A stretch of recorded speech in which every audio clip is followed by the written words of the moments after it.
भतारे हमर मिलल बायोती सच पछुता के करे ई दूर गति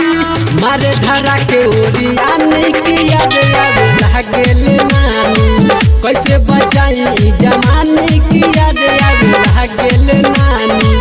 सखी भतारे हमर मिलल बायोती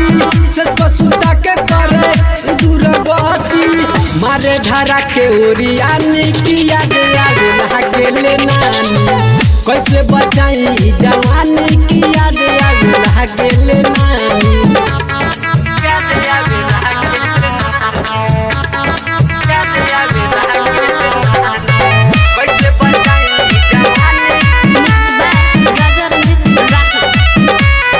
बढ़े के बढ़ गइल बाटे न बूढ़ी देही पचोड़ जला लइका लेखा कूदी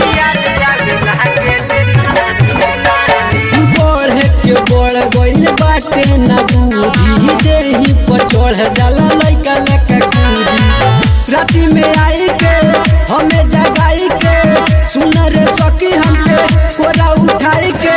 नाच करेला जवानी की याद आवे लागेले नानी मारे धरा के ओरियानी की याद आवे लागेले नानी